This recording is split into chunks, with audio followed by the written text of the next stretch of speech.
Live from downtown Detroit, home of WDIV and Click on Detroit, Local 4 News at 6 starts now. Macomb County's former clerk can't seem to put her legal troubles in the past. Now her name is on a warrant.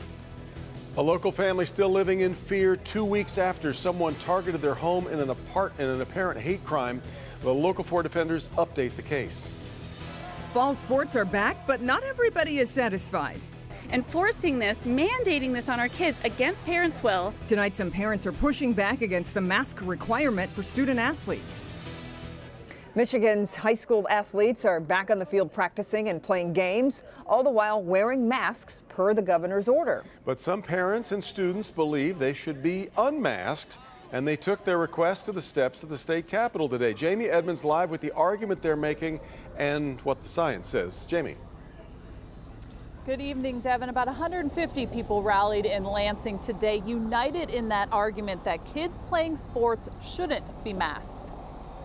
This is wrong. This is tyranny. The rally was called Unmask Our Athletes. They believe kids wearing masks while physically exerting themselves on the playing field is not just a nuisance, but a danger. And this is so dangerous and so unhealthy for our kids. Our kids need oxygen, especially during high energy and exercise. The organizer, Amanda Contat Sloan, tells me they want their voices heard. They've emailed senators, met with state reps, and signed petitions. They want to see the science behind the mandate. I asked Dr. McGeorge his thoughts on athletes wearing masks. So the exact risk of transmission during contact sports is not completely known, but by their very nature, heavily breathing people coming in contact for a cumulative period of time over 15 minutes certainly makes spread very possible, and masks can decrease the risk. Dr. McGeorge also says kids can and do spread the virus. Kids do get infected. Kids do act as a reservoir, and they can spread it to other kids and adults. Dr. John A. Caldoun, the state's chief medical officer, has previously said if a player can't wear a mask while playing, they should not play. The rally participants say it should be up to the parents to decide if their kids are masked or not. Parents should have a choice to advocate for their kids' safety and health. And I did contact the governor's office, and they tell me at this point there are no changes or updates to the order. And they pointed me to the fact that when the order came out, they also sent out guidelines, and they stated that contact sports pose a high risk of transmitting COVID-19. And the Michigan Department of Health and Human Services recommends just avoiding them. And those who do play, they are expected to do these safety measures, which includes masks. We're here at Grosse Pointe South. There's a soccer game going on behind me. Every single player out there, including refs, wearing masks. Live tonight, Jamie Edmonds, Local 4. Yeah, all right, Jamie. Now, as for today's coronavirus data from the state, the number of new COVID cases at 705. That's up about 200 from yesterday. The deaths of 12 more Michiganders have been confirmed over the past 24 hours as well. A Kentucky grand jury charges one Louisville police officer in the case of Breonna Taylor, but not in connection with her death. Fired officer Brett Hankinson is charged with first-degree wanton endangerment for firing into Taylor's neighbors' homes. Taylor was killed in her home on March 13th after police officers with a no-knock warrant broke down her door. Attorney General Daniel Cameron today said his office found that the officers were justified in their use of force after being fired upon by Taylor's boyfriend. I know that not everyone will be satisfied with the charges we've reported today. Simply put, we had to try every means necessary to determine who fired the fatal shot before the investigation could be completed. In Louisville tonight, people are walking in the streets in honor of Breonna Taylor. Some made their way to a nearby memorial for her. Emotions and anger spilling out after the decision was announced. Incredibly disappointed. It feels like today, and I think it's a fact, that black lives do not matter to our elected officials in Louisville. We're going to continue to fight. It hurts like hell right now. It hurts. It hurts real bad. A warrant will be issued for Hankinson's arrest. The two other police officers involved, again, were not charged. A couple of weeks ago, we introduced you to a Warren family whose home was vandalized in an apparent hate crime. Police tell us they continue to work that case, but the family is not taking any chances and they have moved out of their own home for the time being. Local 4 Defender Sean Lay updates their situation and where the case stands now. This Warren neighborhood has been on high alert since this family was targeted exactly 2 weeks ago. The suspect is still out there somewhere, and this family, for their own safety, they haven't slept in their own beds. We'd rather be in our own beds at night. Eddie and Candace All have spent 2 weeks in a hotel since their home was targeted for multiple hate crimes 2 weeks ago. The FBI saying it's for their own safety. September 7th, security cameras capture a man firing shots at the home. September 9th, police believe the same man threw a rock through their front window, slashing the tires on all of their vehicles and writing messages of hate on Eddie's truck. The next night, the same man came back and fired another shot. None of us sleep all night. You know, even in the hotel, you know, we get up at 2 or 3 o'clock and, you know, you lay back down and try and go back to sleep, and then you wake back up at 5. So, you know, it's all about the stress. Warren police and the FBI are on the case, but it has been 2 weeks and the person has not been caught. It's terrorizing when you know that somebody's still out there and able to do this again. If not to you, but to someone else. So that's what terrorizes me, is knowing that this guy is still out there on the loose. Right now, my mind is here. My mind is here. So if you want to do, you do whatever you got to do, but I'm going to be with my family. I want to make sure my family is protected. Now, keep in mind, Warren police still offering a reward to identify and arrest that suspect.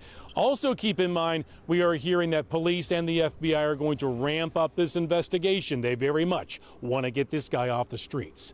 In Warren, Sean Lay, Local 4 Defenders. Okay, Sean. The suspect in a deadly hit-and-run that killed a construction worker has turned himself in. 26-year-old Zach Morset was hit while doing road work on Monday around eastbound I-94 near 9 Mile. The driver never stopped. Well, this morning, state police found the vehicle involved in the crash, and then this afternoon, the driver turned himself in to St. Clair Shores police. No word on the charges he will face. Now to breaking news out of Lansing, where Michigan lawmakers have passed a new state budget 1 week before the deadline. $63 billion spending plan includes funding for programs focused on Michigan's economic recovery. Also includes money to expand internet access across the state, so vital right now with a lot of schools having to proceed remotely, and school funding will remain the same. Governor expected to sign the bill in the coming days. The process hasn't been as transparent as some would have liked.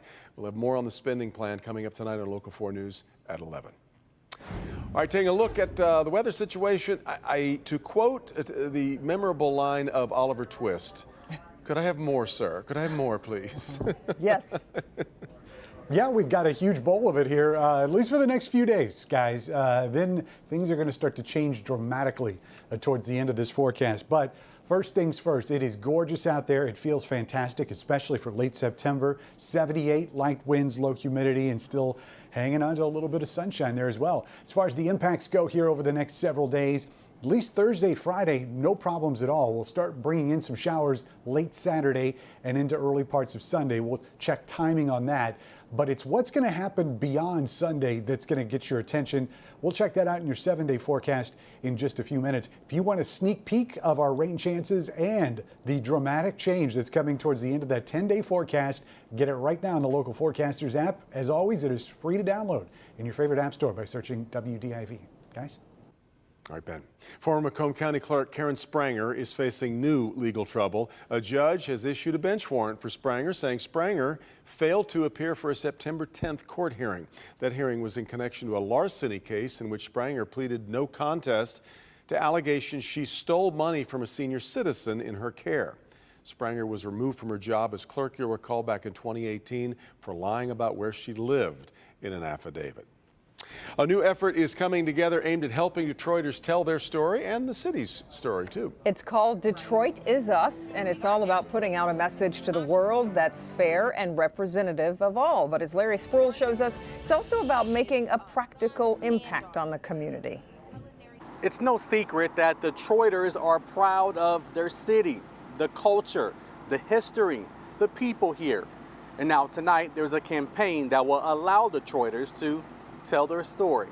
Right at the beginning of August, a group of community influencers, business people, as well as the young people came together, and they decided with our marketing team, as well as our research team, and decided that the campaign name for Own Your Story Detroit would be Detroit is Us. Help us tell us who we are. And now Jason Rivers with Tantum Ed says they're helping people here in Detroit, the great Motor City, tell their chapter and tell their story.